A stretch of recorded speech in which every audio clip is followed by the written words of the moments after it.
الحمد لله رب العالمين الرحمن الرحيم مالك يوم الدين أشهد أن لا إله إلا الله وحده لا شريك له وأشهد أن محمدا عبده ورسوله أما بعد سامعین ذی وقار، آئیے ہم جانتے ہیں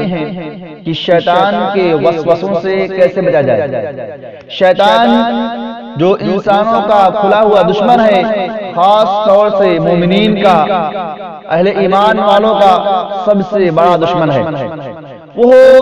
متقی اور پرہیزگار لوگوں کے دلوں میں غلط خیالات کو ڈالتا ہے۔ ہر وہ شخص جو اللہ رب العالمین کی طرف مائل ہونا چاہتا ہے، جو اللہ رب العالمین کی عبادات کرنا چاہتا ہے،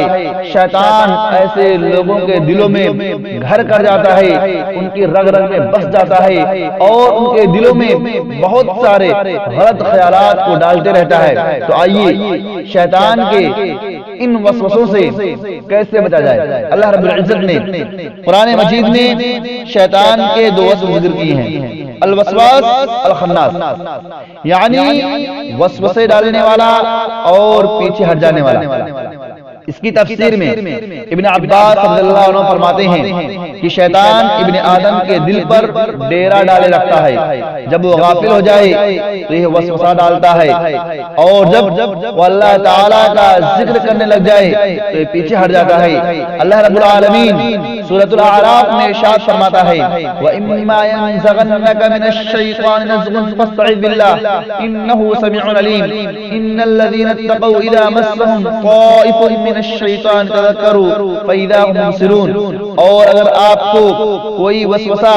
شیطان کی طرف سے آنے لگے تو اللہ کی پناہ مانگ لیا کیجیے، یقیناً وہ خوب سننے والا اور سب سے زیادہ جاننے والا ہے۔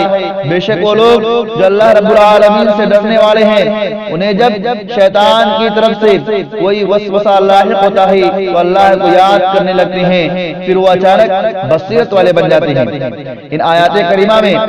اللہ رب العالمین نے نبی کریم صلی اللہ علیہ وسلم کو حکم دیا ہے کہ اگر شیطان کی طرف سے کوئی وسوسہ آنے لگے تو اللہ تعالیٰ کی پناہ طلب کریں، کیونکہ اس کے وسوسوں سے اللہ تعالیٰ ہی بچا سکتا ہے۔ اور دوسری آیت میں اللہ رب العالمین نے متقی لوگوں کی ایک صفت ذکر فرمائی ہے کہ جب انہیں شیطان کی طرف سے وسوسے لاحق ہوتے ہیں تو فوراً اللہ رب العالمین کی یاد کرتے ہیں، جس سے ان کی آنکھیں کھل جاتی ہیں اور وہ اس کے فتنوں سے بچ جاتے ہیں۔ حارث الاشعری رضی اللہ عنہ سے مروی ہے کہ رسول اکرم جناب محمد رسول اللہ صلی اللہ علیہ وسلم نے فرمایا اللہ تعالیٰ نے یحییٰ بن زکریا علیہ السلام کو 5 باتوں کا حکم دیا کہ وہ خود بھی ان پر عمل کریں اور بنو اسرائیل کو بھی ان پر عمل کرنے کا حکم دیں۔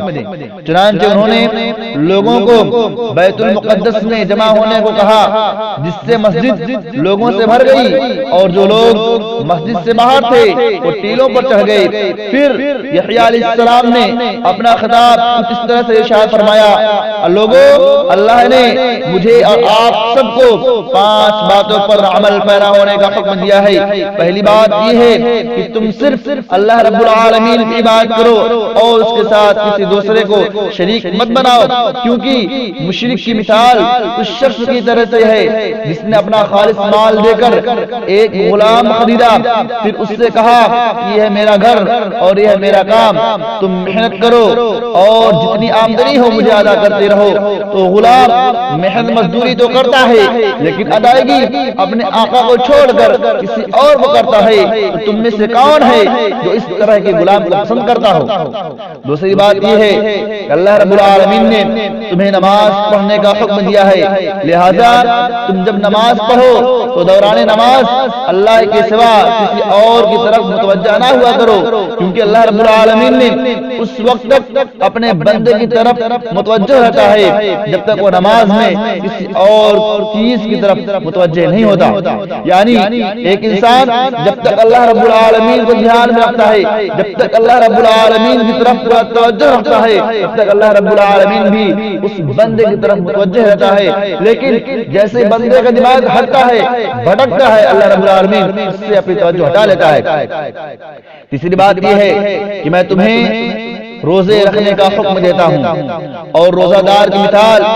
اس انسان کی طرح سے ہے کہ جو ایک جماعت میں ہو اور اس کے پاس کستوری کی خوشبو ہو، تو جماعت کے تمام لوگوں کو اس کی خوشبو پسند ہوتی ہے۔ اسی طرح روزہ دار کے منہ کی بو اللہ کے نزدیک کستوری کی خوشبو سے بھی اچھی ہوتی ہے۔ چوتھی بات یہ ہے کہ میں تمہیں صدقہ کرنے کا حکم دیتا ہوں، اور صدقہ کرنے والے کی مثال اس انسان کی طرح سے ہے کہ جسے دشمنوں نے قیدی بنا لیا ہو اور اسے قتل کرنے کے لیے بالکل تیار ہو چکے ہوں، تو ان سے کہے کہ میں تمہیں تھوڑا یا زیادہ مال دے کر اپنی جان بچانا چاہتا ہوں، اس طرح اپنی جان بچانے میں کامیاب ہو جائے۔ پھر فرمایا وَأَمْرُكُمْ أَن تَذْكُرُوا اللَّهَ تَعَالَى فَإِنَّ مِثْلَ ذَلِكَ كَمَثَلِ رَجُلٍ خَرَجَ الْعَدُوُّ فِي أَثَرِهِ سِرَاعًا حَتَّى إِذَا أَتَى عَلَى حِصْنٍ حَصِينٍ فَأَحْرَزَ نَفْسَهُ مِنْهُمْ كَذَلِكَ الْعَبْدُ لَا يَحْرِزُ نَفْسَهُ مِنَ الشَّيْطَانِ إِلَّا بِذِكْرِ اللَّهِ تَعَالَى۔ پانچویں بات یہ ہے کہ میں تمہیں اللہ کا ذکر کرنے کا حکم دیتا ہوں، اور ذکر کرنے والے کی مثال اس انسان کی طرح سے ہے جس کے پیچھے دشمن لگا ہوا ہو اور اچانک ایک مضبوط قلعے میں داخل ہو کر اس سے اپنی جان بچا لے۔ اسی طرح بندہ ہے کہ وہ بھی اللہ کے ذکر کے ساتھ ہی اپنے آپ کو شیطان سے بچا سکتا ہے۔ نیز اس کی تائید نبی کریم صلی اللہ علیہ وسلم کی ایک اور حدیث سے بھی ہوتی ہے، جس میں آپ صلی اللہ علیہ وسلم نے ارشاد فرمایا يعقد الشيطان على طائفة رأس أحدكم إذا هو نام 3 عقد يضرب على مكان كل عقدة عليك ليل طويل فارقد فإن استيقظ فذكر الله إن حلت عقدة فإن توزع إن حلت عقدة فإن صلى إن حلت عقده فأصبح نشيطا طيب النفس وإلا أصبح خبيث النفس كسلان۔ رواہ البخاری و مسلم۔ تم میں سے کوئی شخص جب سو جاتا ہے تو شیطان اس کی گدی پر 3 گرہیں لگا دیتا ہے، اور ہر گرہ کی جگہ پر مارتے ہوئے کہتا ہے لمبی رات ہے، مزے سے سوئے رہو۔ پھر اگر وہ بیدار ہو جائے اور اللہ کا ذکر کرے تو ایک گرہ کھل جاتی ہے۔ اللہ کا ذکر سے مراد یہاں پر سو کر اٹھنے کی دعا ہے، الحمدللہ الذی احیانا بعدما اماتنا والیہ النشور۔ جب انسان سو کر بیدار ہو اس دعا کو پڑھ لے تو پھر اس کی ایک گرہ کھل جاتی ہے، اور اگر اٹھ کر وضو کرے تو دوسری گرہ بھی کھل جاتی ہے،